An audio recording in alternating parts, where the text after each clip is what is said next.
So hello friends, welcome to our channel Shweta study point. Friends, कैसे हैं आप सभी? आशा करती हूँ कि आप सभी बहुत ही अच्छे होंगे। फ्रेंड्स, आज का हमारा टॉपिक है ऑब्जेक्टिव टाइप क्वेश्चंस। आज के हमारे इस वीडियो में हम समाज शास्त्र के कुछ बहुत ही महत्वपूर्ण ऑब्जेक्टिव क्वेश्चंस के विषय में जानेंगे। फ्रेंड्स, ये क्वेश्चन बहुत ही ज़्यादा इंपॉर्टेंट है, तो आप सभी वीडियो को स्किप बिल्कुल भी मत करिएगा, वीडियो को पूरा देखिएगा। और अगर आप इसी तरीके के और भी क्वेश्चंस के बारे में जानना चाहते हैं तो आप मेरी प्लेलिस्ट में जाकर के चेक कर सकते हैं।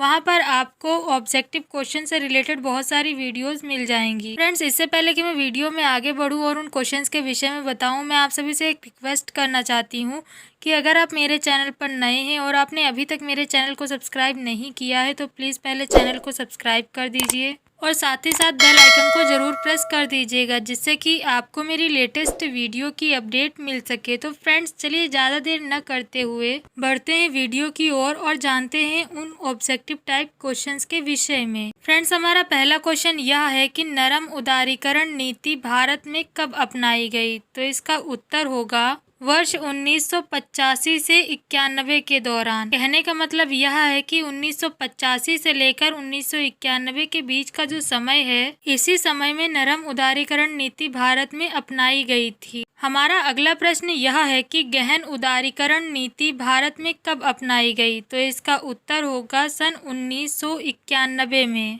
कहने का मतलब यह है कि गहन उदारीकरण नीति भारत में सन 1991 में अपनाई गई थी।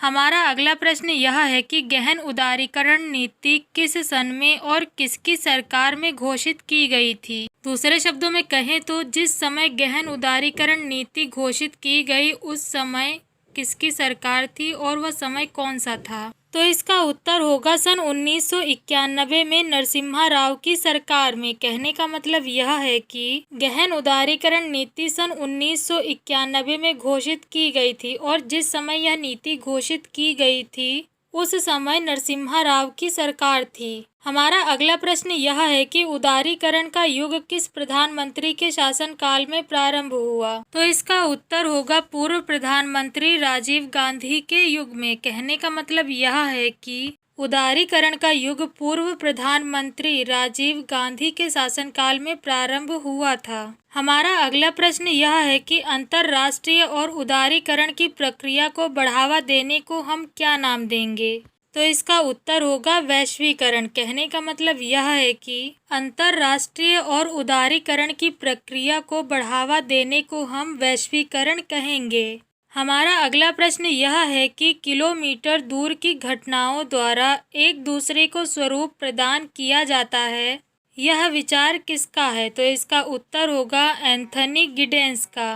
कहने का मतलब यह है कि किलोमीटर दूर की घटनाओं द्वारा एक दूसरे को स्वरूप प्रदान किया जाता है, यह विचार एंथनी गिडेंस का है। हमारा अगला प्रश्न यह है कि किस काल में भारत में हिंदुओं ने स्त्रियों को संपत्ति, ज्ञान और शक्ति का प्रतीक मानकर उन्हें लक्ष्मी, सरस्वती और दुर्गा की मान्यता दी थी? तो इसका उत्तर होगा वैदिक काल में। दूसरे शब्दों में कहें तो वैदिक काल का ही वह समय था जब भारत में हिंदुओं ने स्त्रियों को संपत्ति, ज्ञान और शक्ति का प्रतीक मानकर उन्हें लक्ष्मी, सरस्वती और दुर्गा की मान्यता दी थी। हमारा अगला प्रश्न यह है कि किस काल में स्त्रियों को दासी अथवा वस्तु का रूप दिया गया और पुरुष उसके साथ किसी भी तरह का मनमाना व्यवहार कर सकते थे? तो इसका उत्तर होगा स्मृति काल में। कहने का मतलब यह है कि स्मृति काल में ही स्त्रियों को दासी अथवा वस्तु का रूप दिया गया था और पुरुष उनके साथ किसी भी तरह का मनमाना व्यवहार कर सकते थे।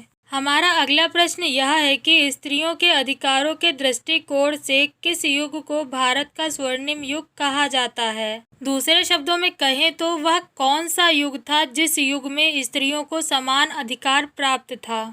तो इसका उत्तर होगा वैदिक काल को। कहने का मतलब यह है कि स्त्रियों के अधिकारों के दृष्टिकोण से अगर देखा जाए तो वैदिक काल को भारत का स्वर्णिम युग कहा जा सकता है, क्योंकि फ्रेंड्स वैदिक काल ही वो युग था जिस युग में स्त्रियों को समान अधिकार प्राप्त थे और स्त्रियों की दशा अच्छी थी। हमारा अगला प्रश्न यह है कि अपाला, गार्गी, मैत्री, विद्योत्मा तथा विशंभरा जैसी अनेक विदुषी महिलाओं का उल्लेख किस काल में मिलता है? तो इसका उत्तर होगा वैदिक काल में। कहने का मतलब यह है कि अपाला, गार्गी, मैत्री, विद्योत्मा तथा विशंभरा जैसी अनेकों विदुषी महिलाओं का उल्लेख वैदिक काल में मिलता है। हमारा अगला प्रश्न यह है कि स्त्रियों का अपना कोई स्वतंत्र अस्तित्व नहीं होता। उन्हें बचपन में पिता के, युवा अवस्था में पति के और वृद्धावस्था में पुत्र के संरक्षण में रहना आवश्यक है।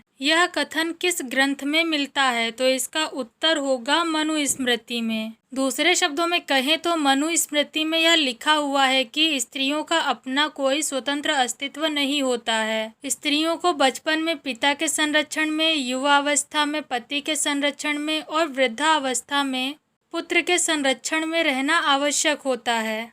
हमारा अगला प्रश्न यह है कि जेह की कन्या सुंदर देखी तेह पर जाए घरे हथियार, यह कथन किसके लिए कहा गया है? तो इसका उत्तर होगा मध्यकाल में मुगल शासकों के लिए। दूसरे शब्दों में कहें तो यह कथन मुगल शासकों के लिए कहा गया है। हमारा अगला प्रश्न यह है कि 19वीं शताब्दी के आरंभ में सन 1947 तक के समय को किस काल के नाम से जाना जाता है? तो इसका उत्तर होगा उपनिवेश काल के नाम से। कहने का मतलब यह है कि जब 19वीं शताब्दी शुरू हुई थी तब से लेकर के 1947 तक के समय को उपनिवेश काल के नाम से जाना जाता है। हमारा अगला प्रश्न यह है कि सती प्रथा निरोधक अधिनियम कब पास हुआ? तो इसका उत्तर होगा 1829 में।